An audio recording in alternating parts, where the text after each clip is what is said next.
Hola, ¿qué tal? Bueno, pues esta es de nuevo la clase de Español 1 y una vez que ya hemos visto durante las clases pasadas los tipos de morfemas que tenemos y los procesos de formación de palabra que vamos a tener en nuestra lengua, podemos, digamos, ¿no? irnos ya enfocando en cada uno de estos aspectos expresados a través de estos diferentes tipos de morfemas, ¿no?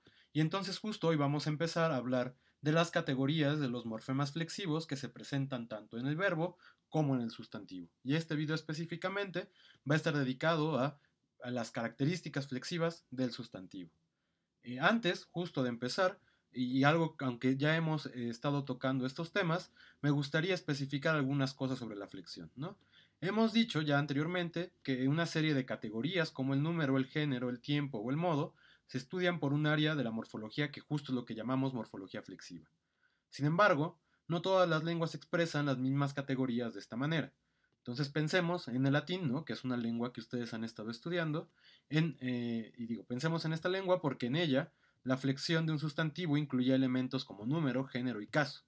Esta última categoría, por ejemplo, se expresa en español a través de otro tipo de recursos. Es decir, no significa que no haya una cosa como caso en español, aunque bueno, eso se puede discutir en términos teóricos, pero suponiendo que exista, va a emplear un diferente recurso lingüístico para indicar el caso de un sustantivo. Entonces, entre estos recursos podemos tener cosas como el orden de los constituyentes en una oración y también a veces en español una marca muy específica que, generalmente se reconoce como una preposición, pero podríamos pensarla como una marca de caso. Entonces piensen en la oración que aparece en sus pantallas, domina puerum vaciat, y entonces van a ver cómo la morfología de cada una de estas palabras, en domina, por ejemplo, la A la podemos segmentar como femenino singular nominativo, el de puerum lo podemos segmentar como masculino singular acusativo, y bueno, vaciat, que es un verbo, tiene información tanto de persona como de tiempo y modo para esta lengua. Entonces pensemos en la misma oración en español, la mujer besa al niño, y entonces fíjense cómo el acusativo se expresa a través de esta preposición que tenemos antes del sustantivo niño y que indica tanto acusativo como un elemento que está determinado, y también nos está indicando que es masculino y que es singular, ¿no? Todo esto lo sabemos a través de la presencia de al. Y también el orden de las palabras, generalmente los acusativos van inmediatamente después del verbo y los nominativos van antes del verbo, ¿no? Entonces, como pueden ver, la categoría acusativo, ¿no? Funciona como que indica la función de objeto, se expresa en el español de una manera distinta como lo hace en latín.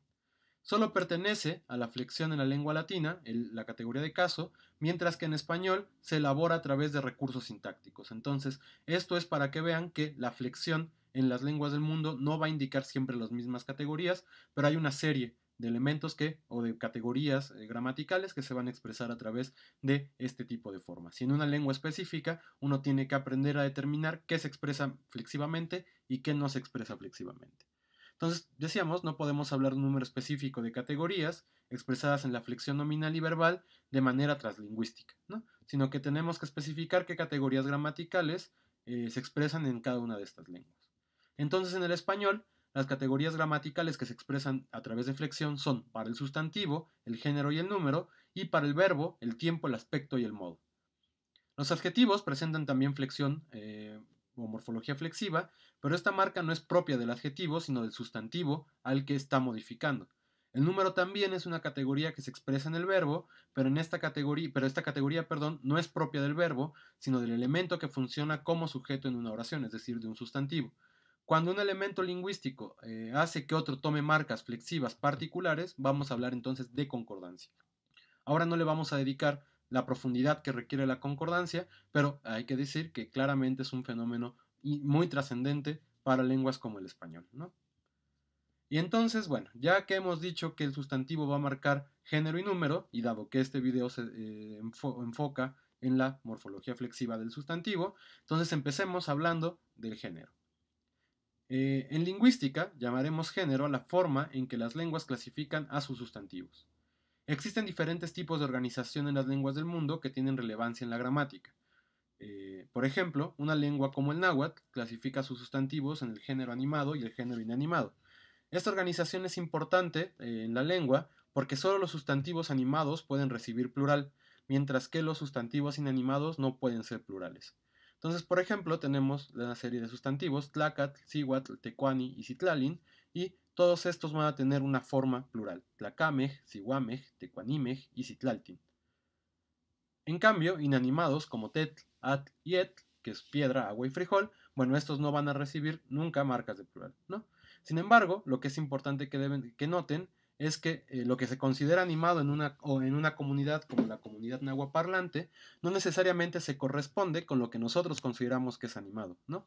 De tal manera que un sustantivo como citlalin puede tener un plural citlaltin y esto hace, digamos, pertenece a la concepción del mundo de esta comunidad, ¿no? Y esta concepción entonces sí tiene una expresión gramatical en una lengua como el náhuatl. Ahora bien, las lenguas indoeuropeas, ¿no?, a las que pertenece el español, muestran que en algún momento del desarrollo de estas lenguas distinguían en elementos animados y clasificaban dentro de los animados también sustantivos por sus características sexuales y oponían sustantivos que no tenían estas categorías, que no tenían esta motivación sexual a otra categoría que podría ser lo que ahora llamamos neutro, ¿no? Conocemos de hecho este sistema en una versión más complicada que esta primera versión del protoindoeuropeo, que podemos identificar, ¿no?, en géneros justo masculino, femenino y neutro de lenguas como latín, ¿no?, el griego o incluso el alemán todavía, ¿no? Por su parte, ¿no?, ya dentro de todo este grupo de lenguas indoeuropeas, el español organiza sus sustantivos en dos grandes clases. Por un lado está el masculino y por otro lado está el femenino. En muchos de estos sustantivos, su adscripción a una u otra clase no parece estar condicionada por alguna característica externa del mundo, mientras que en otros casos la adscripción de los sustantivos se encuentra motivada por la interpretación sexogenérica del referente por parte de la comunidad de habla, ¿no? Recuerden, la comunidad de habla en este tipo de relaciones pues es vital porque es ella la que está cerciorando y ordenando esta serie de sustantivos, ¿no?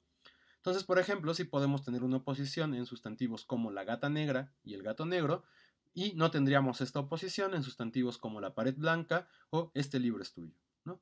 Como podemos observar, la oposición de género, que se interpreta semánticamente como sexo del referente, de hecho solo es pertinente para los sustantivos cuyos referentes son animados. En los otros casos, los sustantivos tendrán género gramatical inherente y no tendrán oposición.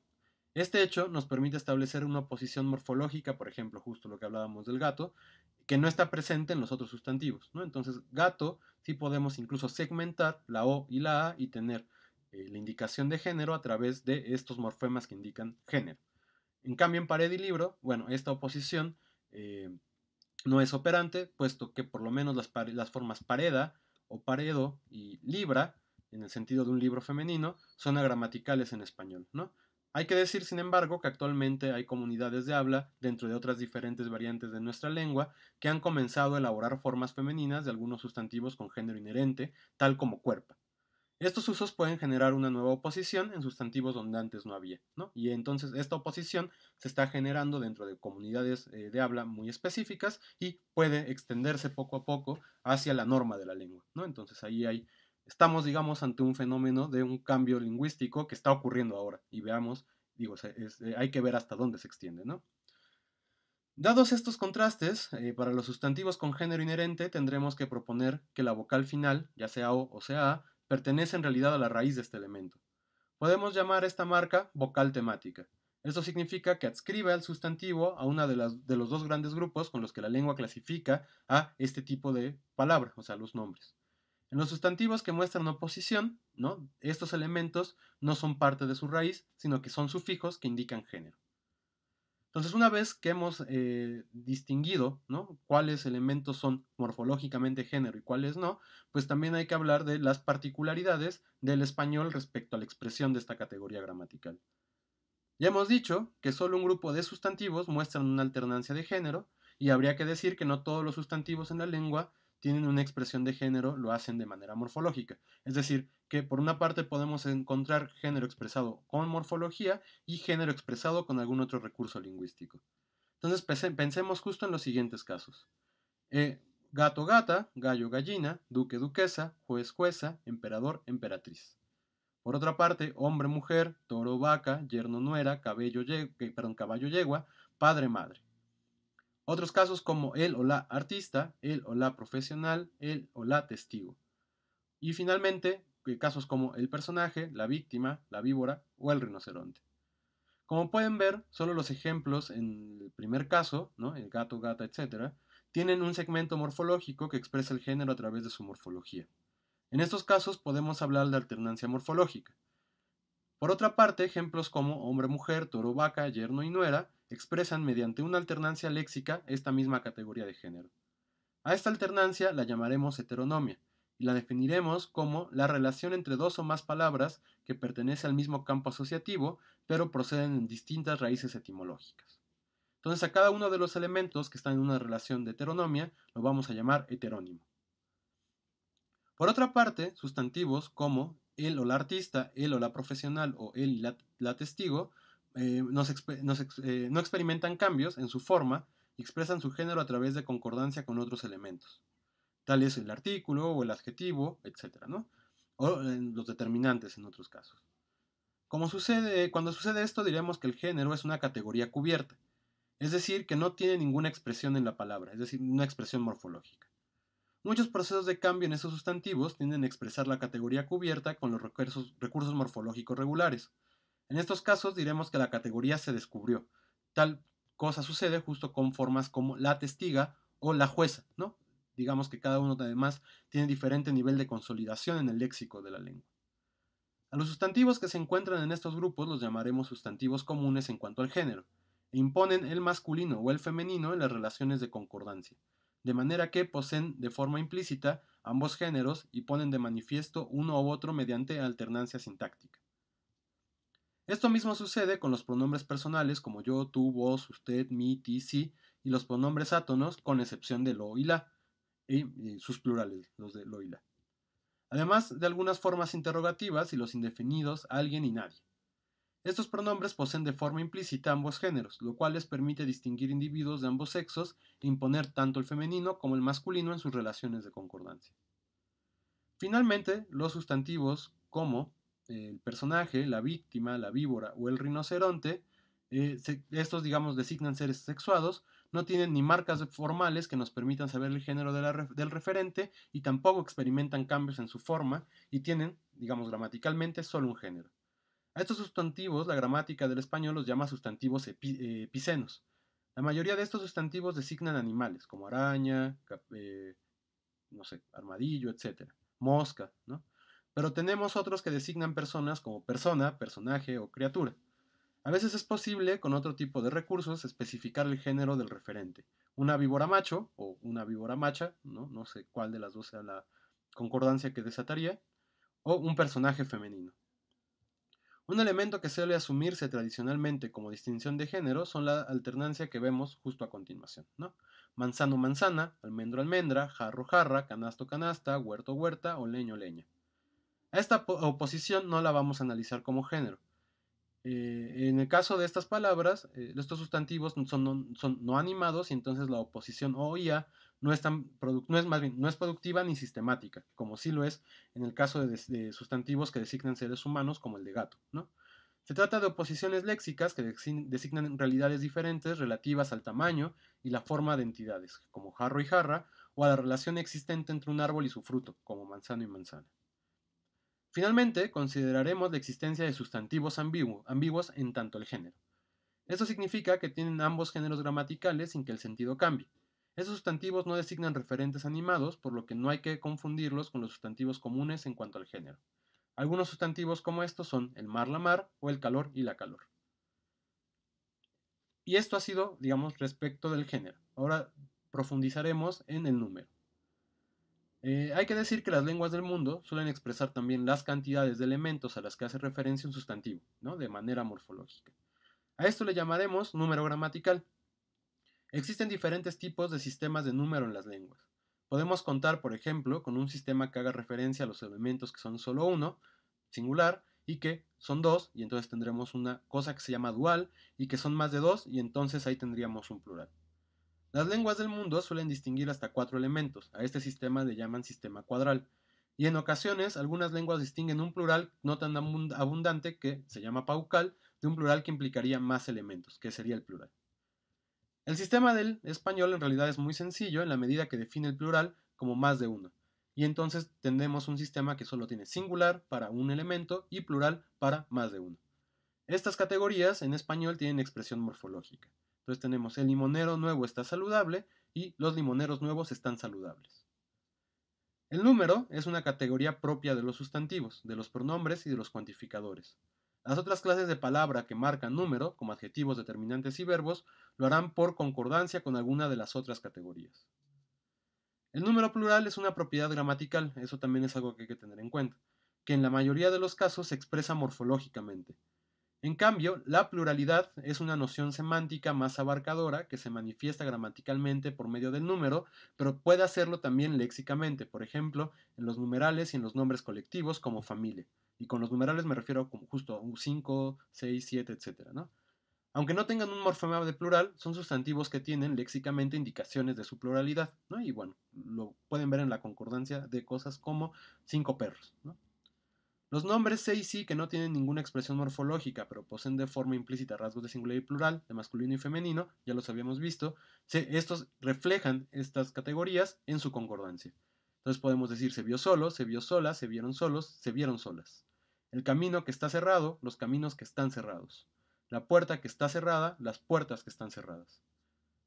Ahora bien, por su pluralidad podemos pensar en la siguiente clasificación de sustantivos para el español. Tendríamos nombres que suelen usarse solo en singular y son los llamados singularia tantum o singulares inherentes. Por ejemplo, caus, caris, cenit, fue, salud, set, sur, tino, tes, etc.